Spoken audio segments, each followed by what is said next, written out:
제가 얼핏 듣기로는 청와대에서도 상당히 고위직을 통해서 이제 유시민 씨에게 뭐 이제 만남을 제안을 했는데 뭐 유시민 씨가 거절을 했다고 해요. 본인이 이재명 대통령에 대해서 오만한 권력자라고 그랬잖아요. 네. 본인이 오만해서 그렇습니다. 본인이 오만한 권력자예요. 저런 정도의 스피커 파워를 가진 사람이 없잖아요. 김어준이나 유시민은 권력자예요. 자기들이 모든 걸 다 할 수 있다라고 생각을 해요. 세상을 자기가 쥐락펴락. 진보 정권도 우리가 쥐락펴락 해야 돼. 우리 손에서 벗어나는 놈들은 우리가 가만두지 않을 거야.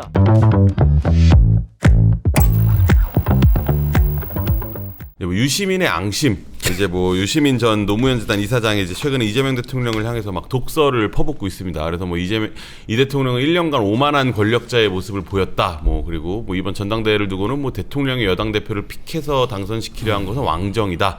뭐 그러면서 윤석열 정권과 뭐 비교해서 닮은 꼴이다. 뭐 이런 얘기도 하고, 그러니까 이제 친명계에서는 뭐 이제 유시민이 뜻대로 안 되니 앙심을 품었다. 뭐 무당이냐 뭐 이렇게 반발이 나오고 있습니다. 사실 뭐 이제 보수권과 못지않게 사실 뭐 진보 여권에서도 사실 뭐 이제 이런 내홍이 좀 되게 심각한 편이에요. 사실 이제 유시민 전 이사장의 이런 발언들은 사실상 이제 대놓고 뭐 이제 이재명 대통령에 대해서 이렇게 원색적인 비난을 한 것이기 때문에 요거에 대해서는 사실 뭐 이제 집권 여당 친명계에서는 결코 받아들일 수 없는 말들인데, 일단 제일 궁금한 건 유시민 씨는 왜 이렇게까지 하는 건가요? 라고 보세요? 그러니까 본인이 보기에 이재명 대통령의 국정 운영이나 아니면 통치 구상이 본인이 생각하는 진영의 선을 넘었다. 진영을 위태롭게 하고 흔들고 있다. 이렇게 판단하는 것 같아요. 그러니까 이 정권이 국민적으로 얼마나 더 넓은 지지를 받고 또 국민적 눈높이에서 보기에 어떤 그 상식과 합리와 뭐 공정과 이런 걸 지키는지는 유시민 씨의 관심사가 아닙니다. 그러니까 유시민 씨도 얘기했잖아요. 정책으로 그 지지를 받는 건 한계가 있다. 그래서 진영이 필요한 거다. 이렇게 얘기를 하잖아요. 그리고 이거는 김어준 씨가 얘기하고 있는 코어 지지층이 등을 돌렸다. 이거하고 궤를 같이 하는 얘기예요. 결국 이재명 대통령이 초심을 벗어나서 이 중도 외연 확장이라는 거를 이를테면 진영에서 용납하기 어려운 그런 보수 인사들을 기용한다든지 아니면 뭐 문저톨레요 이런 멸칭을 방관한다든지 혹은 나아가서 그걸 조장한다든지 이번에는 아예 본인을 저렇게 공격하는 건 결국 대통령이 자신을 배척하고 대통령이 자신을 싫어하기 때문이다. 이렇게까지 얘기를 하더라고요. 그리고 본인은 거기에 맞서겠다. 라고 선언을 한 겁니다. 그러니까 이전의 비판보다 수위가 훨씬 더 올라갔어요. 그래서 오만한 권력자, 뭐 왕정, 귀족정 이런 얘기까지 했고, 반면에 46%의 정청래 후보 득표에 굉장한 의미를 부여하면서 저런 왕정이나 귀족정으로 퇴행하는 권력자에 맞서서 공화정의 가치를 지켜낸, 이 정당의 민주적 가치를 지켜낸 이런 위대한 선택이다 이렇게 표현을 하잖아요. 그러니까 저는 결국 전면전 선포라고 봐요. 그냥 비평가 한 사람의 혹은 이재명 대통령에 대한 비판적 지지자 한 사람의 현재 권력의 모습에 대한 비평을 넘어서 전면전을 선포했다. 그래서 대통령은 한편으로 통합하기 위해서 뭐 만찬도 하고 오늘 오찬도 하고 노력을 하는데 통합은 무슨 통합이냐. 싸우자. 때문에 이게 여권 내부의 뭐랄까 이 지난 전당대회 때 최고조로 올랐던 이런 갈등과 분열은 끝나지 않았다.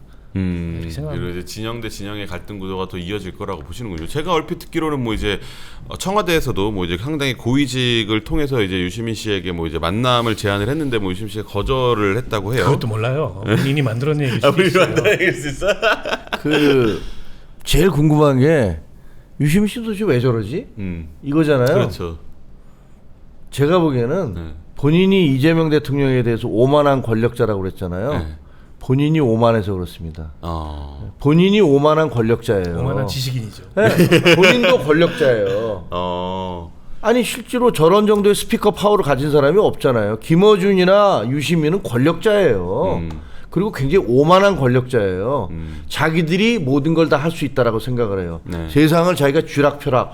야, 보수 정권 박살내는 건 우리가 얼마든지 할 수 있는데 진보 정권도 우리가 쥐락펴락해야 돼. 우리 손에서 벗어나는 놈들은 우리가 가만두지 않을 거야.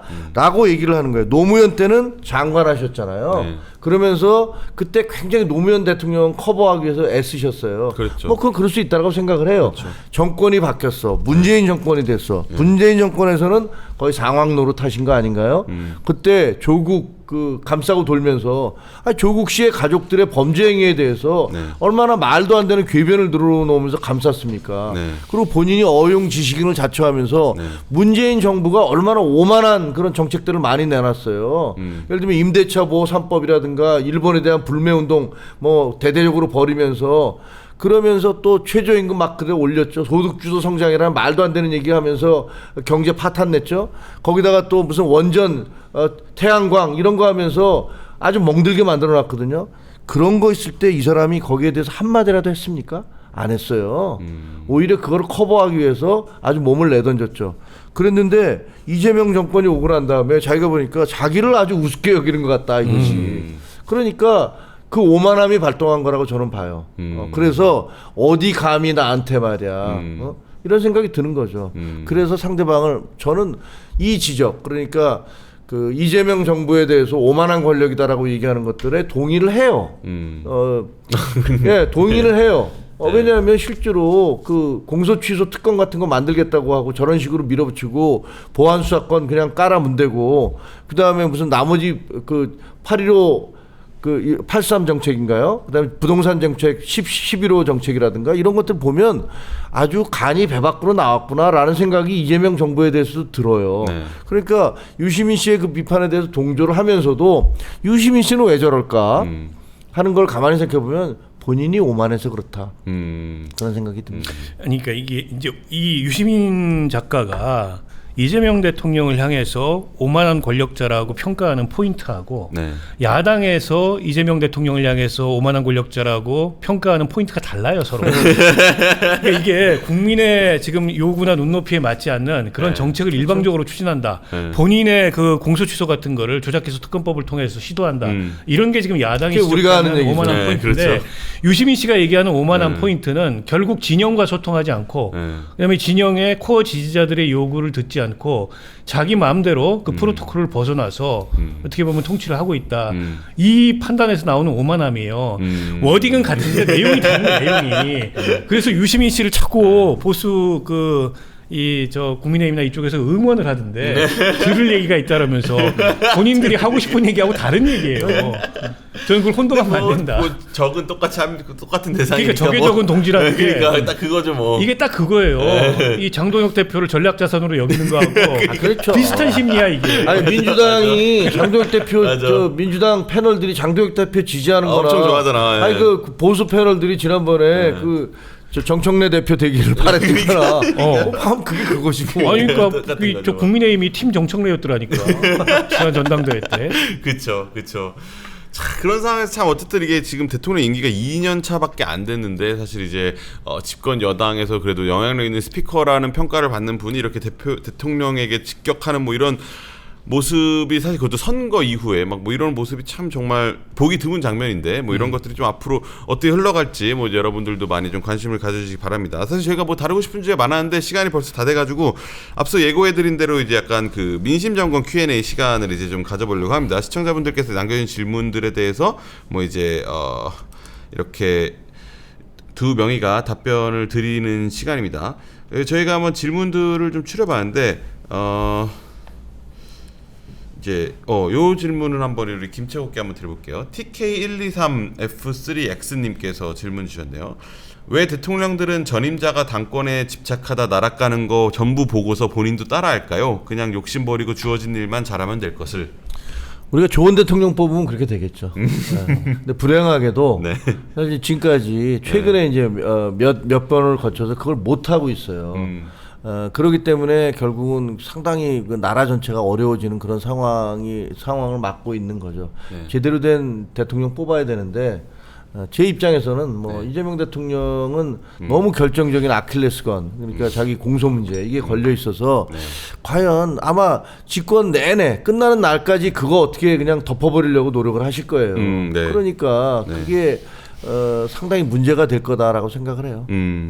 알겠습니다. 요 질문은 또 우리 뭐 박 의원님께 한번 드려봐야겠네요. 우하하님께서 장동혁이 모든 보수 세력과의 연대에 더욱 힘을 쏟겠다라고 했는데 장동혁이 말하는 보수는 누굴까요? 다 배척하고 있는데 라고 질문을 주셨네요. 일단 그 모든 보수 세력에서 몇몇은 예외죠. 이를테면 뭐 한동훈, 이를테면 글쎄요. 오세훈도 예외인가요? 오세훈. 네. 네, 오세훈도 예외일 거라고 봅니다. 네. 본인을 어쨌든 배척하고 그렇죠. 있잖아요. 근데 예외일 것 같지만은 선을 잡을 수도 있다. 유승민. 예를 들어서 이준석. 네. 그런 경우에는 예외일 것 같지만 손을 잡을 수도 있다. 그래서 그 내부에 또 갈라치기를 일정하게 저는 할 거라고 보고요. 그러니까 모든 보수 세력과 연대는 본인 몫이 아닌 것 같고 본인은 일단 이쯤에서 물러서야 모든 보수 세력의 연대와 재건과 통합과 이런 게 이루어질 것 같은데 네. 아니 장동혁 대표는 글쎄요. 저는 뭐 원래 그랬던 건지 아니면 사람이 그렇게 변한 건지는 모르겠지만 제가 보기에는 제1야당의 대표를 할 만한 정치적 함량이 본인이 안 돼요. 그걸 쌓지 못했어요. 저분도 정치한 지 얼마 안 됐잖아요. 그렇죠. 갑자기 국회의원 돼가지고 갑자기 또 한동훈 대표 체제에서 뭐 사무총장하고 최고위원 되고 이렇게 한 거잖아요. 근데 저는 약간 메타인지가 좀 부족한 것 같아요. 본인이 어쨌든 정치 경력이 그렇게 짧고 앞으로 어떻게 쌓을 게 더 많다 그러면 굳이 욕심은 안 낼 텐데 그러니까 본인 안에 있는 것보다 너무 큰 욕심을 내고 있어서 자기 스스로 화를 자초하고 있다. 저러면 나중에 정치 생명이 짧아질 수가 있어요. 그러니까 저는 유턴의 기회가 그동안에 여러 번 있었는데 그 유턴의 기회에서 번번이 그냥 계속 고를 하고 있고 지금도 고를 하고 있는 장면이잖아요. 나중에 가서 보수가 지금하고는 다르게 뭐 재건이라는 표현이 좋을지 뭐 쇄신이라는 표현이 좋을지 통합이라는 표현이 좋을지 뭔가 경쟁력 있는 그런 합리적 보수로 다시 이제 재정립을 하게 됐을 때 장동혁 대표 같은 유형의 그런 리더십이 가치가 있을까요? 그런 걸 생각해야 되는데 지금 한 치 앞도 생각 못하고 마치 이제 불나방처럼 오늘만 사는 것처럼 저렇게 하는 게 이렇게 저는 조금 거리를 두고 보고 있으면은 좀 안타까워요. 근데 그런 정치인들이 오래 가는 모습을 별로 못 봤거든요. 그런 생각이 들어요. 알겠습니다. 우리 또 우하님의 이런 질문에 또 좋은 답변을 주셨네요. 그래서 민심 Q&A 점검에 당첨자 닉네임 당첨되신 분들 뭐 시크님, SHS 0312님 아까 이준석 대표 관련된 질문에 또 이제 두 분 당첨되신 분들이고 우하하 S4K님 그리고 TK123님 이제 이렇게 총 네 분이 이제 당첨이 되었습니다. 그래서 저희가 이분들께는 이제 커피 쿠폰 보내드릴 테니까 저희 그 라이브 영상에 고정 댓글 확인해 주시면 되고요. 저희 이제 그 여의도 처방전 마지막 순서로 지금까지 다른 주제들에 대해서 정치병이 두 분의 이제 처방전 한마디를 들어보는 시간 저희 계속 하고 있죠. 이렇게 저희가 질문을 드리면 주관식으로 한번 써주시면 됩니다. 장동혁 대표가 가장 손잡아야 할 사람은 누구? 라는 질문입니다. 진짜 어렵네. 이번에 저 이제 기출을 좀 어렵게 했습니다. 뭐를 위해서 손을 잡아야 되나? 그러니까. 아니 뭐 가장 손잡아야 될 사람 두 분이 보시기에 네. 뭐 누구냐? 딱 한 명을 사람을 아유 왜 이렇게 고민하세요? 좀 어렵지. 어렵네. 저는 물러나야 된다고 생각해요.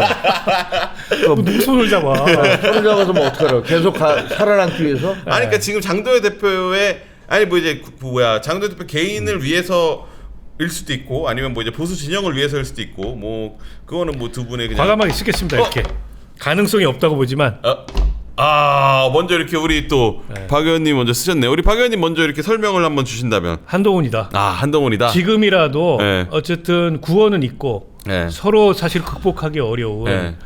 그런 악연을 쌓았지만 네. 지금이라도 한동훈 손을 잡는 게 어떻게 보면은 지금 보수가 네. 어떻게 보면 좀 지금과는 다른 면모로 변화할 수 있는 길이고 네. 장동혁 대표 스스로도 여기서 더 수렁으로 들어가지 않는 길이다 이렇게 생각합니다. 네, 가능성은 없을 것 같다. 가능성은 영에 수렴한다. 요즘 이런 표현을 많이 쓰더라고요. 영에 수렴한다. 알겠습니다. 우리 김채훈님은 이게 진짜 너무 솔직하게 쓰는 건데. 이거는 장 대표 입장을 네, 장 대표가 살아남으려면 언더진윤들의 도움을 받을 수밖에 없어요. 사실은 그렇게 해서 지금까지 유지해 온 거예요. 제가 보니까 이른바 지금 언더진윤이라는 분들이 그 구심점은 없어요. 네. 각자 자기 도생이야. 근데 그냥 광범하게 이렇게 흩어져 있는데 그래도 그 이분들이 공통적으로 야 장동혁으로는 안 돼라고 한 걸음 갔다가 야 근데 그럼 한동훈 들어오면 그거 우리도 좀 쉽지 않잖아 또 한 걸음 물러났다가 이거를 계속 하고 있는 거예요 지금. 그러면 그 장동혁 대표로서는 본인이 살아남기 위해서는 그런 사람들의 마음을 얻어야 되거든요. 네. 근데 문제는 뭐냐면 이분들은 그래도 나름대로는 합리적인 부분이 있는 거예요. 야 우리가 정권을 찾아오거나 아니면 정당으로서의 존재하기 위해서는 최소한 이런 거는 해야지라는 생각이 있는데 장동혁 대표가 이걸 다 넘어가고 있어요. 그래서 부정선거를 계속 주장하면서 올공에 가잖아요. 그럼 이분들이 보기에는 야 저건 우리 죽자는 얘기지 않냐. 저게 말이 돼. 나중에 저거 뒷감당 어떻게 하려고 저래. 이런데 장동혁 대표로서는 지금 당장 보니까 아 내가 이걸로밖에 먹고 살 게 없는데 어떻게 해. 그리고 내가 전환길 그리고 고성국 이런 사람들하고 면접 보고 내가 당대표 된 거잖아. 그 사람들이 내 배후인데 이 사람들을 만약에 내가 이 사람들을 그 고개를 돌리면 이 사람들이 나 가만두지 않을 거야. 라는 그 불안감 때문에 계속 글로 갔어요. 그래서 이제는 이미 선을 한참 넘었어. 황교안도 밀어내고 그 자리를 차지했어요. 네. 그렇게 되기 때문에 지금 언더집이나 이른바 친윤 그룹 쪽에서는 야, 저건 아니다. 저건 우리가 감내할 수 있는 선을 넘었다. 못 견디겠다. 라는 상황까지 온 거거든요. 그래서 이분이 지금 살아남기 위해서는 다시 와야 되는데 근데 제가 보기에는 이게 불가능해요. 왜냐하면 선을 아까 그 박원석 의원님 얘기하셨지만 선을 이미 넘어버렸어. 태배의 강을 그리고 이 강을 넘어버렸기 때문에 이 강에서 다시 돌아오면은 아마 그때는 이제 진짜로 저쪽 반대쪽에서 너 죽여버릴 거야 이런 식으로 나올 거라고요. 그래서 참 어리석은 결정을 했다. 그런 생각을 해요.